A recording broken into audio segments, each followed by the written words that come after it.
ऐसा क्यों है कि एम.के. स्टैलिन सनातन धर्म की तुलना डेंगू और मलेरिया से कर सकते हैं, चुनाव में बुरी तरह हारने के बावजूद, लेकिन वो इसी प्रकार के शब्द क्रिश्चियनिटी और इस्लाम के लिए उपयोग नहीं कर सकते।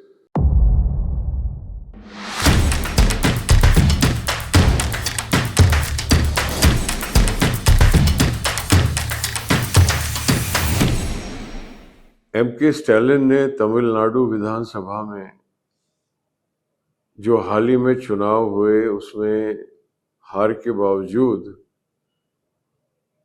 ये बयान दोबारा से रीइटरेट किया है, उसको दोबारा से एम्फसाइज किया है कि सनातन धर्म का विनाश होना चाहिए, क्योंकि ये किसी महामारी के जैसा है।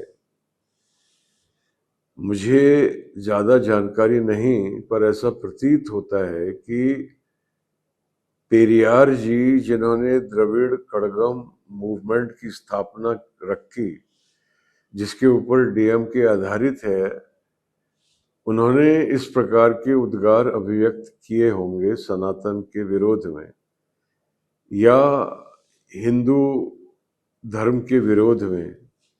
लेकिन ध्यान देने की बात यह है कि चाहे एम.के. स्टैलिन हो या चाहे कोई और हो, वो सनातन धर्म पर, हिंदू धर्म पर कैसे भी उद्गार व्यक्त कर सकता है और लिबरल, लेफ्टिस्ट, एंटी एस्टेब्लिशमेंट, ये सब कारणों के होते उसको एक आवरण मिल जाता है। लेकिन वो यही की यही बातें ईसाईयत और इस्लाम के बारे में क्यों नहीं कहता? क्या इन धर्मों में भी उसी प्रकार के अंधविश्वास नहीं जो उनको सनातन धर्म में दिखाई देते हैं? सबसे पहले तो समझने की बात यह है कि सनातन धर्म क्या है, ये परिभाषित किया जाना बहुत ही अर्जेंट और अनिवार्य होता जा रहा है, क्योंकि कोई भी व्यक्ति खड़ा हो जाता है और वो अपने अनुसार किसी मंत्र को, किसी कर्म कांड को,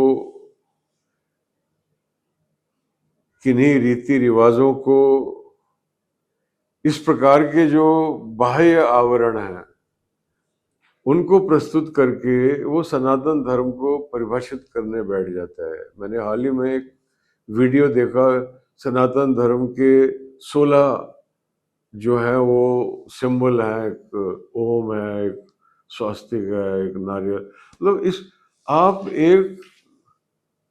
एक ऐसे धर्म को जो अनंत है, अनंत अनंत, जो इस अनंत ब्रह्मांड की अनंतता को स्वीकार करते हुए आपको एक ऐसा मार्ग देता है जिससे आप अपनी क्षुद्रता से बाहर निकलकर अपनी अनंतता से जुड़ सकें, ऐसे अद्भुत धर्म को हम सीमित क्यों कर देना चाहते हैं?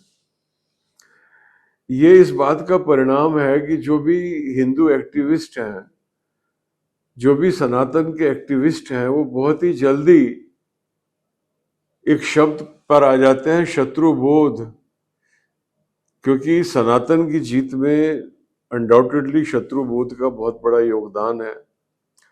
तो वो उस पर आ जाते हैं और सनातन का शत्रुबोध में इस्लाम को प्रस्तुत करते हैं और उसमें ले जाकर पूरे सनातन को बहुत ही संकीर्ण कर देते हैं, जबकि सनातन व्यापक ही नहीं बल्कि अनंत है।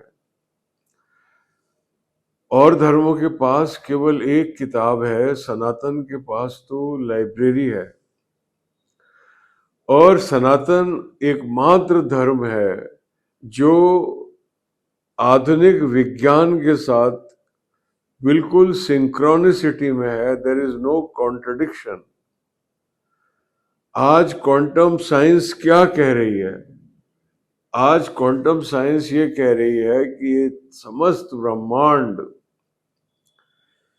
ये जो भी हमको ब्रह्मांड दिखाई दे रहा है और नहीं दिखाई दे रहा है, जिसका हम अनुमान लगा रहे हैं, कल्पना कर रहे हैं, ये समस्त ब्रह्मांड एक कॉस्मिक यूनिटी है। और जो सनातन का जो मूल है, जो उसका केंद्रीय धारणा है, जो उसकी केंद्रीय विश्वास है, वो यही है। वो कहता है, उसके लिए शब्द है Advaita. Not two, there is no duality, there is one.